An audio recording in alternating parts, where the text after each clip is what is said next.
The Thompsons, Mark, Elena, their children Ava and Lucas, and Elena's mother Nana Ruth, moved into the old Victorian on Wren Hollow in hopes of a fresh start. It was quiet, tucked away and surrounded by whispering trees. But from the first night, odd things happened. Footsteps echoed through the hallways when no one was there. Toys moved, doors opened, cold spots lingered. Ava spoke of a boy in suspenders who played with her blocks. Lucas cried about a woman who hums too loud at night. Mark blamed stress. Elena tried to rationalize it, but Nana Ruth, a retired spiritual guide, only grew quieter, watching the corners of the house with narrowing eyes. Nana Ruth began lighting candles and muttering prayers under her breath. "Nana Ruth, this house is layered. There are lives here that haven't moved on." Through her meditations, Ruth reached out, and the truth began to unravel. A family, a mother, father, and 2 children, once lived in the house before a tragic fire over 50 years ago. Their spirits were still present, wandering, living their routines as though nothing had changed. Nana Ruth. They don't know they're dead. They think we're the strangers. The activity escalated. Plates shattered mid-air. Lucas woke with handprints on his blanket. The air thickened with confusion and sorrow. The ghost family, the Whitmores, began to show themselves fully, flickering like film reels.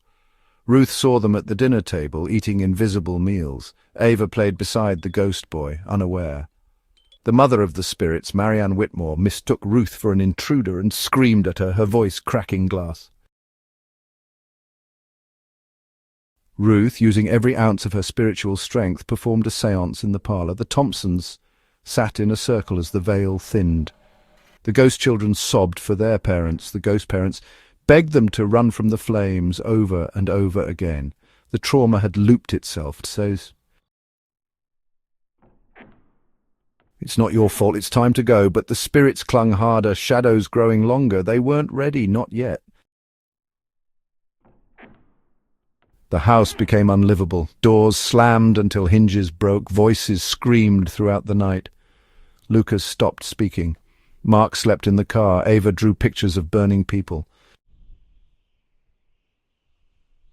Ruth made one final attempt. On a storm-heavy night, she called upon every guide she had known, every name of light. Candles flickered blue. The Whitmores appeared, fully, clearly, staring in confusion and fear.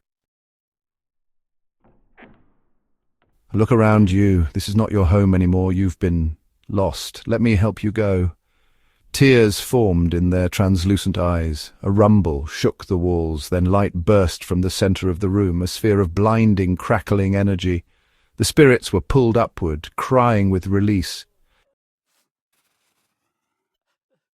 The energy exploded. A wind of souls tore the roof clean off as if heaven had opened a door just wide enough.